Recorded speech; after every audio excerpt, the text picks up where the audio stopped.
주진우 법률자문위원장입니다. 어제 공직선거법 판결은 누구도 예상할 수 없었던 독특한 법리를 갖다 붙였습니다. 대등 재판부는 판사 3인 중 다수결로 결론을 냅니다.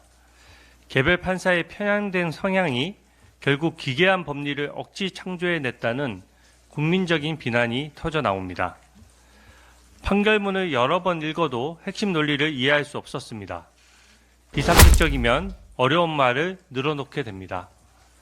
재판부가 설명 자료를 내지 않은 이유도 알겠습니다. 이상한 판결은 쉽게 설명이 안 됩니다. 이재명 봐주기 판결이라고 생각하는 이유를 말씀드리겠습니다. 첫째, 공직선거법은 후보자 보호가 아닌 국민 선택권 보장을 위한 법입니다. 객관적 사실을 확인해서 알릴 의무는 후보자에게 있습니다. 생업에 바쁜 국민들 보고 알아서 파악하라고 할 수는 없습니다. 대법원도 허위 사실은 선거인으로 하여금 후보자에 대한 판단을 그르치게 할 수 있을 정도로 구체성을 가진 것이면 충분하다고 했습니다. 또 대법원은 사용된 어휘의 통상적인 의미를 고려해야 하고 그 표현이 선거인에게 주는 전체적인 인상을 기준으로 판단하라고 했습니다. 사진 확대와 조작을 엄격히 구분해서 써야 하는 이유입니다.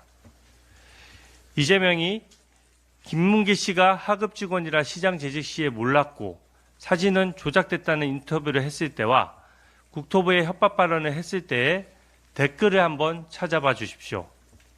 제가 댓글을 한번 읽어보겠습니다. 같이 사진 찍히면 아는 사이냐? 모르는 사람을 안다라고 해야 직성이 풀리냐? 난 믿는다 당당함을. 성남시에서 안 된다고 하는데 3번이나 보낸 이유가 뭐냐? 이게 협박이다. 상위 기관에서 오는 공문을 무시했다가는 감사가 뜬다. 이재명의 발뺌 거짓말에 속은 이로 수많은 댓글이 달렸습니다. 2심 재판부가 복잡하게 판결문을 써봤자 수만 개의 일반 국민들의 댓글들을 다 감출 수는 없습니다. 선거인을 기준으로 해야 하고 전체적인 인상으로 속은 사람이 있다면 허위사실 유포로 처벌되는 것이 우리 선거제도의 기본 원칙입니다. 이 원칙은 국민의힘 의원들도 규율 받습니다. 국민과 민주주의를 위한 규칙이기 때문에 지켜야 합니다. 둘째, 골프 사진을 확대했을 뿐인데 조작이라고 판단한 것은 국민들을 우습게 하는 말장난입니다. 해당 사진을 제시한 것은 모자 부분을 확대해서 골프 볼 마커를 부각하기 위함입니다. 사진의 앵글을 보더라도 화질이나 볼 마크 표시에 빨간 동그라미 친 부분을 보면 국민 누구나 확대된 사진임을 알 수 있었습니다. 애초에 조작 논란이 있을 수 없는 사진입니다.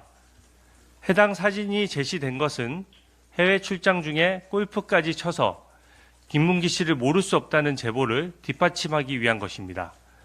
그 사진을 보고 이재명이 조작됐다라고 말을 하면 국민들은 골프는 안 쳤구나 라는 인상을 받게 됩니다. 상당수 국민이 골프 치지 않았다고 인식하는 것입니다.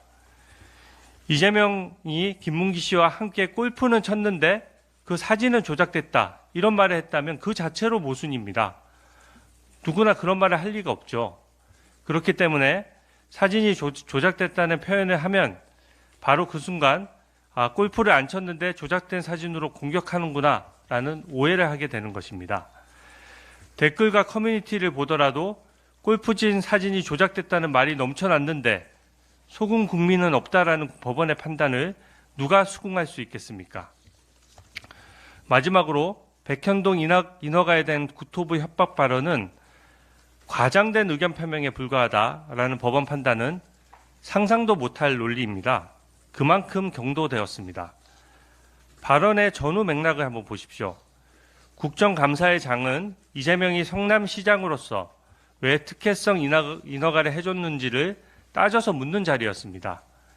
이재명 증인에게 사실관계를 묻고 답해서 국민에게 진실을 알리는 자리이지 이재명 증인의 의견을 듣는 자리가 아닙니다. 50m 옹벽, 자연 녹지에서 4단계 용도 변경, 임대아파트 90%에서 일반 분양으로 전환한 것은 누가 봐도 특혜였습니다. 15m 법적 제한을 어겨서 준공조차 안 났습니다. 4단계 용도 변경은 전국에서 거의 유일한 사례입니다. 일반 분양으로 전환이 되면 업자는 수천억 원을 벌고 이재명 측근인 브로커 김인섭도 70억 원 이상을 챙겼습니다. 통상의 후보자였다면 이거 해명하느라 진땀을 뺐을 것입니다.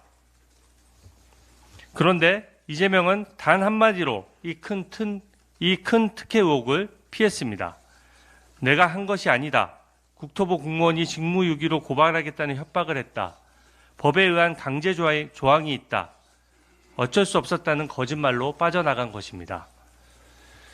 이 이재명 대표의 발언이 의견 표명에 불과했다면 왜 1심에서 2년 2개월 가까이 50명 넘는 성남시 국토부 공무원들을 전원 불러서 직무유기 고발 협박이 있었는지를 하루 종일 따져 물었습니까? 국민 앞에서 쇼한 재판이라는 지적을 받을 것입니다. 윤두한 전 한나라당 의원은 건설교통부에서 울산 언양 고속도로 통행료 폐지를 약속받았다라는 이 말 한마디로 당선 무효형을 선고받았습니다. 국토부 공무원으로부터 협박을 받았다는 말이나 약속을 받았다는 말이나 뭐가 다릅니까? 이재명 대표가 권력자라서 특별 대우해 주는 것입니까? 이재명 측은 협박한 공무원을 찾겠다며 증인 신청을 몇십 명이나 했었습니다.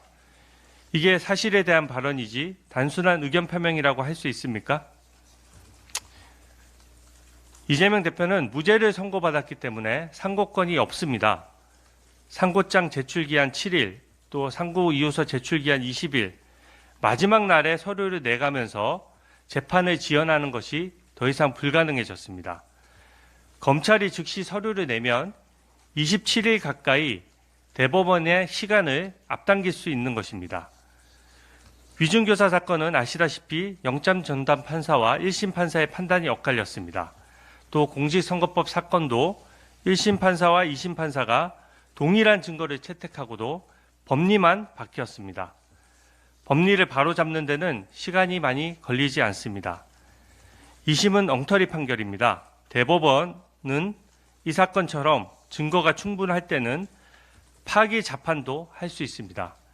조속한 판단을 강력히 요청합니다. 이상입니다.